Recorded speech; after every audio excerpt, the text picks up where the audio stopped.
Bonjour à toutes et à tous. Je vous retrouve aujourd'hui pour vous parler d'un sujet qui me tient particulièrement à cœur. Certains d'entre vous le savent déjà, mais je suis végane. Ça fait 1 an et demi environ que j'ai remis en question tout mon mode de consommation et que j'ai essayé de changer ou de faire évoluer mes habitudes pour mon plus grand plaisir d'une part, mais aussi pour une plus grande éthique, ce qui est très important pour moi. Et je pense pour le monde dans lequel on vit. Alors tu vas me dire Clémity Jane, mais pourquoi tu nous parles de ça sur ta chaîne? Ok, fais ta vidéo sur le véganisme. Hop hop hop, propagande, les véganes ont tout faux, toi-même tu sais, l'article de Libération. Mais non, ce sera très en lien avec le sujet de ma chaîne qui est la sexualité, l'épanouissement du couple, tout ce qui est érotisme, etc. Parce que oui, dans ce sujet-là aussi, on consomme, on achète des sextoys, on achète des accessoires, des cosmétiques, des lubrifiants, des huiles de massage. Tout ça, ce sont des choses qui potentiellement ne sont pas véganes, qui potentiellement sont testées sur des animaux ou faits avec des produits d'origine animale. Et en tant que personne qui a décidé de supprimer au plus que possible la cruauté de sa consommation, et ben c'est quelque chose auquel on doit faire gaffe. On n'est pas forcément au courant, je vous en ai parlé dans ma vidéo sur les préservatifs, mais aussi en lançant mes propres préservatifs, les Clémity Capote. Oui, il y a des préservatifs qui sont pas véganes. Si vous achetez du Durex, du Manix et tout, il y a de très grandes chances qu'il y ait du lait à l'intérieur. Le latex à la base c'est végétal, mais ils ajoutent de la caséine de lait. Je sais même pas tellement pourquoi.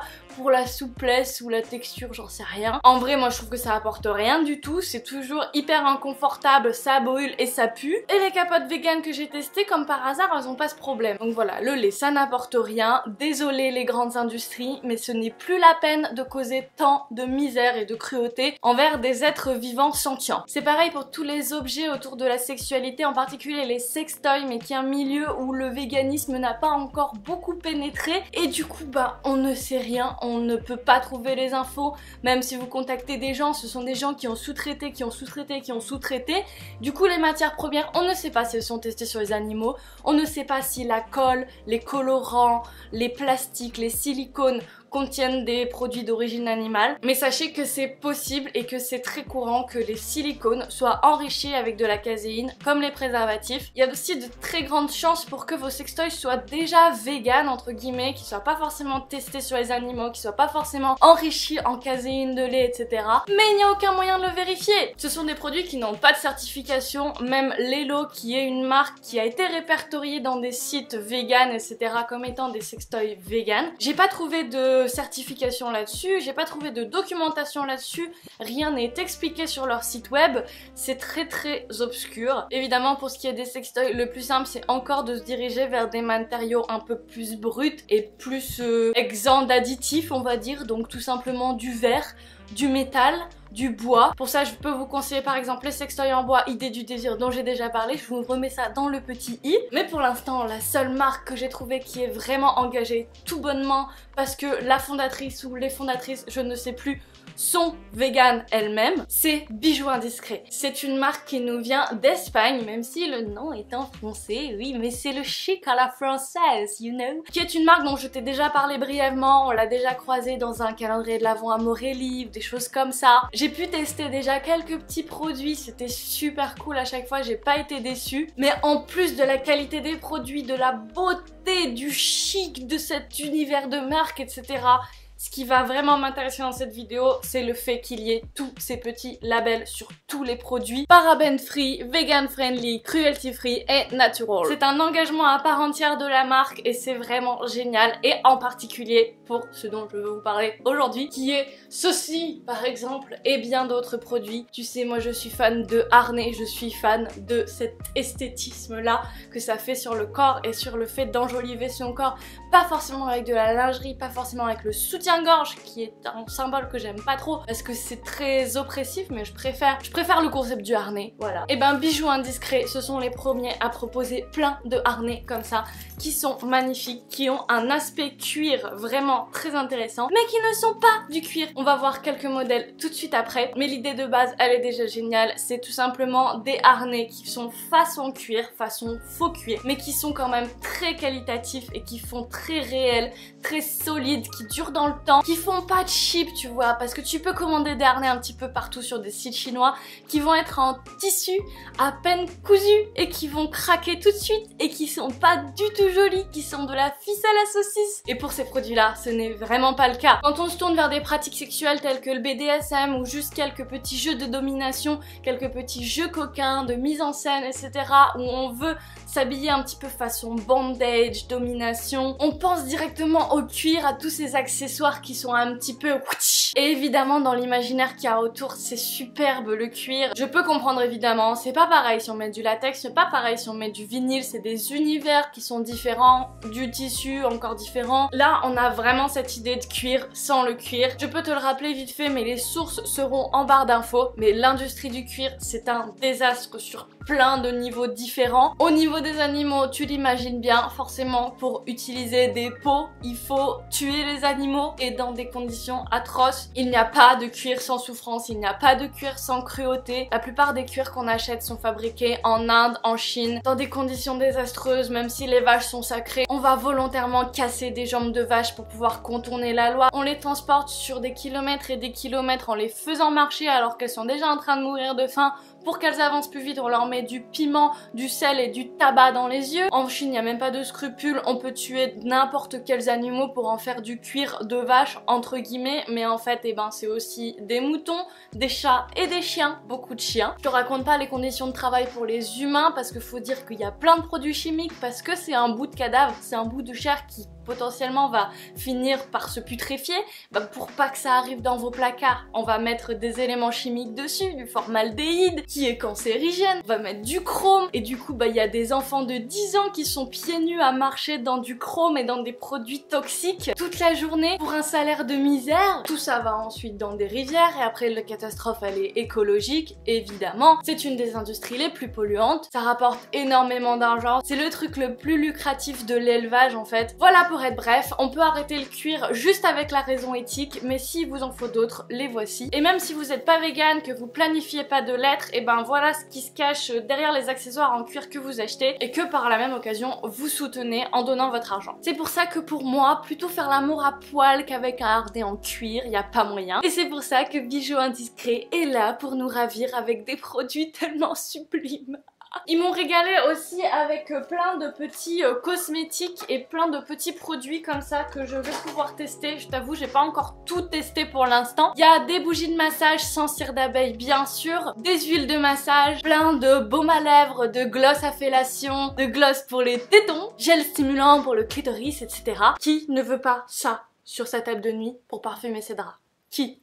Je le demande. Mais je pense que ça va faire beaucoup pour cette vidéo et on verra ça une autre fois. Pareil pour cette petite merveille de diamant sextoy dont on pourra faire la revue une prochaine fois. Bijoux Indiscret est déjà connu pour faire plein de parures corporelles qui sont plutôt de l'ordre du bijou, plutôt des trucs dorés comme ceci qui est un petit sautoir, un petit pendentif mais qui en fait est un fouet. Donc qui est à la fois sexy, chic et so raffiné. Ça fait vraiment des choses magnifiques sur la peau. Il y a des bijoux de torse, plein de choses, des bijoux de fesses. Je vous laisserai aller explorer. Mais aujourd'hui on va se concentrer sur la collection Maze en cuir vegan, comme celui que je porte actuellement sur moi parce que je m'en bats les boobs, mais qui peuvent être peut-être parfois pour certains un petit investissement. Je crois que ça monte jusqu'à 60 € la pièce. Ça reste dans des prix classiques pour de la lingerie de bonne qualité. Mais moi ce que je voulais vous montrer aujourd'hui, c'est que ces petites choses, on peut les porter comme je le fais aujourd'hui sur des vêtements, sur des tenues de la vie quotidienne ou pour des événements spéciaux, c'est vous qui sentez. Mais il y a plein de situations dans lesquelles on peut oser et c'est tellement beau. Et ça ajoute une petite touche super sympa à des looks qui à la base étaient tout simples. Donc je vous ai fait mon premier petit lookbook. Voilà, ne jugez pas trop, ça va être ce que ça va être. Pour vous montrer que ces accessoires sont pas seulement des accessoires érotiques, mais qui sont aussi des accessoires de mode qu'on peut porter au quotidien et que du coup on va rentabiliser énormément. Vous mettez 60 € dedans, mais vous allez pouvoir le porter dans tellement de situations et tellement de fois que vous voulez. Et puis de toute façon c'est tellement résistant et cool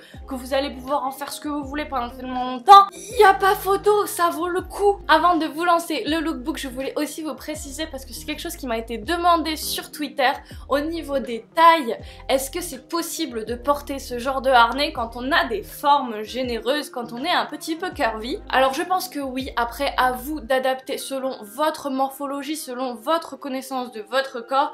On n'a pas tous nos formes distribuées de la même façon, chaque corps est unique, donc ce sera peut-être pas toutes les pièces qui seront adaptables pour vous, de la même façon que pour les personnes qui sont très skinny, mais ce qui est particulièrement notable, c'est que par exemple avec ce harnais que je porte actuellement, on a ces deux petites rallonges qui vous permettent de rallonger soit le tour de cou, donc la hauteur à laquelle vous allez le porter, ou alors ici autour de la taille pour le faire plus large. Mais sachez déjà que vous avez une grande marge avec tous ces trous là.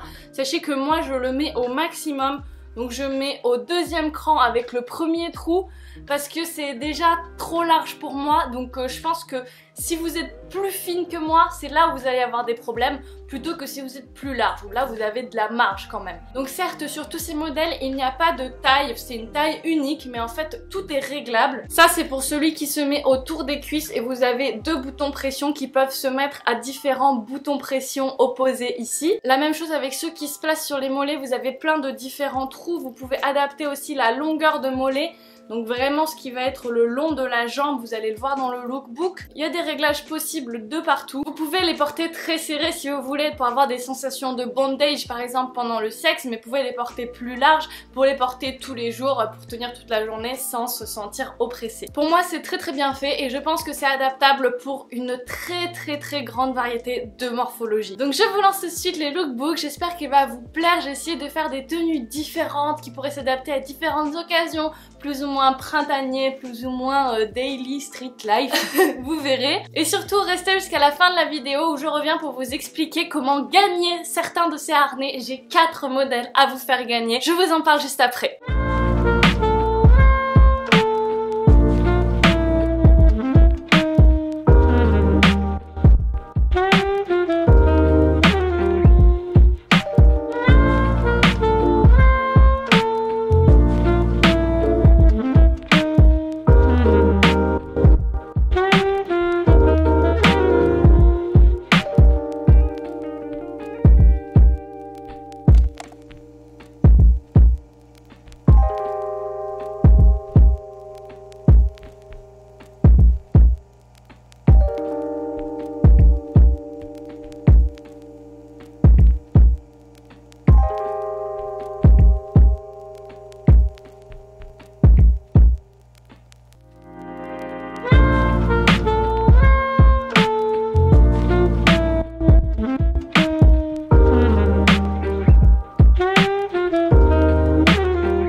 Petites boîtes qui au passage sont absolument magnifiques. Vous voyez, ça c'est les grandes boîtes pour les harnais, les plus petites pour les harnais type jambes. Et vous pourrez les gagner sur Instagram en suivant les consignes qui seront sur les posts dédiés. Je pense que je vais faire un post par pièce à gagner, comme ça vous pourrez choisir sur lesquels vous participez. Et je profite également de cette vidéo pour vous annoncer que j'ai ouvert un Patreon qui est une page qui vous permet de me soutenir dans mon travail. Parce que vous voyez par exemple cette vidéo là, elle est pas sponsorisée, elle est pas rémunérée, je gagne absolument rien dessus et les revenus publicitaires en ce moment sur YouTube pour moi c'est absolument désastreux. Parce que tout est considéré comme non adapté à la plupart des annonceurs, parce que je parle de sexualité et d'objets pour adultes, pour que je puisse continuer à vivre et à gagner ma vie et à faire de ma chaîne YouTube mon activité principale, un petit coup de pouce et pas de refus. Jusqu'à maintenant j'ai beaucoup de scrupules à vous demander du soutien financier, et là c'est l'occasion pour moi, depuis l'opération avec une petite mousse pour la Clemity Beer, de ne pas vous demander simplement des dons, mais de vous proposer de vous vendre entre guillemets en échange de votre contribution ces petits tote bags qui me restent. Donc voilà, vous avez été nombreux à les demander. Il y a pas mal d'entre vous qui m'ont demandé de les acheter à l'unité avec une petite mousse et c'était pas possible. Maintenant qu'il en reste, et ben je vais pouvoir vous les offrir en échange de vos contributions, ainsi que les Clemity capotes qui sont des capotes vegan, parabènes free, perturbateurs endocriniens free et que j'ai fait à l'image de la chaîne YouTube. Donc voilà, rendez-vous sur mon Patreon si vous voulez vous en procurer, mais c'est assez limité, il y en a pas beaucoup, donc voilà, ce sera les premiers arrivés, premiers servis, encore une fois. On a parlé véganisme et à cette occasion-là, je vous annonce aussi ma présence lors du salon Veggie World de Paris le 7 et 8 avril, donc c'est très bientôt. J'y serai pour tourner une vidéo pour le Veggie World, mais je serai aussi disponible si vous voulez une photo, un selfie, une dédicace. Je pense que je prendrai des capotes avec moi pour vous en distribuer aussi. J'espère vous y voir, vous y rencontrer, ça me fait toujours énormément plaisir. De toute façon, on se retrouve très vite dans de prochaines vidéos et d'ici là, comme d'habitude, faites-vous plaisir. Mouah.